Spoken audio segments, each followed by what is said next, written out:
आज आप मोबाइल के बिना रह नहीं सकते। समझ रहे ना, कलयुग का फांस देखो कितना बड़ा।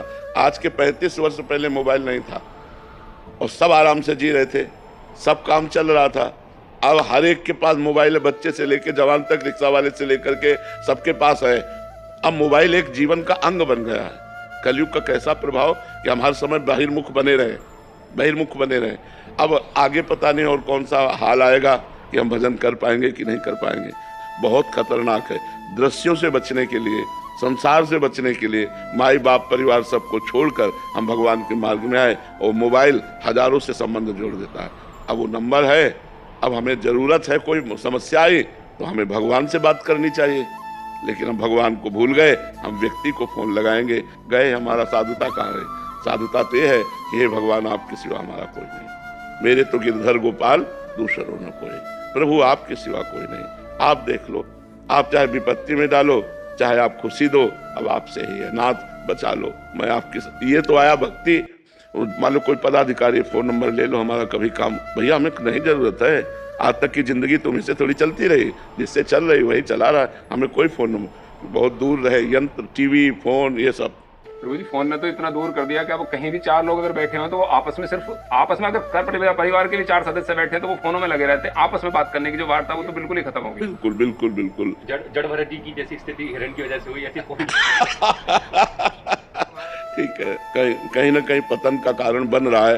छोटे छोटे बच्चे, भाई बहन सब इन्हीं को देख करके बहुत ही पागलपन चढ़ा देता है। जैसे हम कोई दृश्य देखें ना तो उसका प्रभाव पड़ता है। अगर हम सत्वगुण दृश्य देखें, मोबाइल में कुछ अच्छाइयाँ भी हैं कि आप लोग बैठे हो मोबाइल की वजह से बैठे हो, नहीं आप प्रवचन सुने और आप आए, किसी संकट में हो तो आप किसी को अपनी परिस्थिति बता सकते हो, फोन के द्वारा बुला सकते हो। मान लो संसारिकता में एक दूसरे के संबंध में बड़ा महत्व रखता है, लेकिन अगर इसका सही प्रयोग किया जाए तो, गलत अगर प्रयोग किया गया तो बहुत हानिकारक है।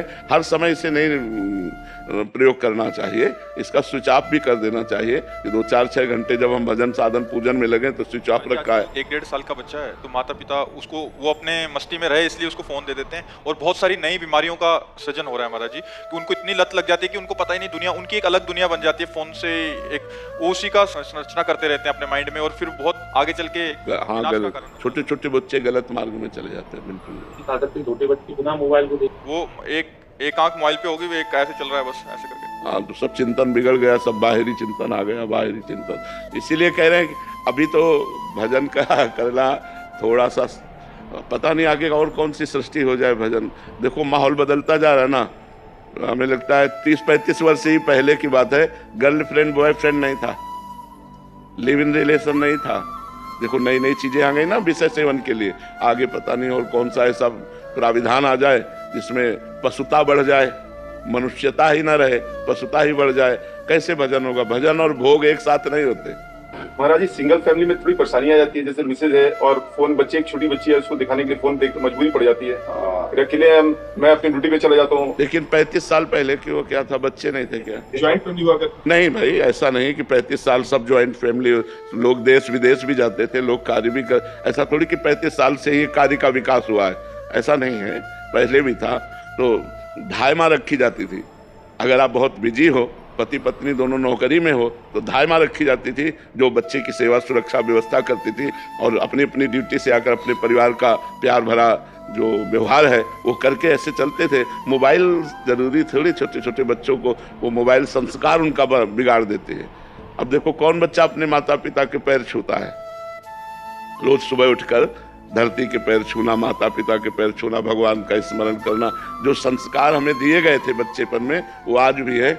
भैया ने सिखाया था, माँ ने सिखाया था कि उठते कराग्रे वस्ते लक्ष्मी कर मध्य सरस्वती, और पृथ्वी के पैर छूना और बड़ों के पैर छूना। तो अब जैसे सुबह उठते हैं तो ये सब करके भगवान का स्मरण करके बड़े बड़े भक्तों को नमस्कार करते हैं, बड़े जो भक्त याद आते हैं सबको नमस्कार करके, हे भगवान हम आपकी शरण में, आज का दिन आपकी शरणागति से भरपूर जाए, कोई गलती न होने पावे, कोई दोष न होने, और ऐसी दिनचर्या। अब सुबह से मोबाइल में लगे हो, 9 बजे तक सो रहे हो, कोई भजन साधन नहीं, तो पशुता तो आएगी ही आएगी, मनुष्यता थोड़ी आएगी, पशुता ही आएगी। नौजवान बच्चे महाराज जी पूरी रात, अभी बच्चे आते रहते हैं, मिलते रहते हैं, तो महाराज जी 8-8 घंटे लगातार रील्स में निकल जाते हैं, 4-4 5-5 घंटे, और 2-2 से 3-3 4-4 कितना समय बर्बाद हो रहा है। अब ये पढ़ पाएंगे? भाई हमें पढ़ने के लिए भी एकाग्रता चाहिए। जैसे एक तपस्वी की एकाग्रता, ऐसे एक वैज्ञानिक की एकाग्रता, जैसे एक ब्रह्मचारी की एकाग्रता, ऐसे एक विद्यार्थी की एकाग्रता। विद्यार्थी एक तपस्यामय जीवन है, व्यसन रहित, व्यभिचार रहित, पवित्र चिंतन, पवित्र स्वभाव, तो विद्या अध्ययन में आगे उन्नति होती है। अब छोटे छोटे बच्चे हुक्का पीने लगे, बहन बेटी सिगरेट पीने लगी, नशा करने लगी, तो ये बहुत हानिकारक हो रहा है समाज में, जो ये गलत संस्कार बढ़ रहे हैं। तो हमें लगता है इसी जन्म में भजन कर ले।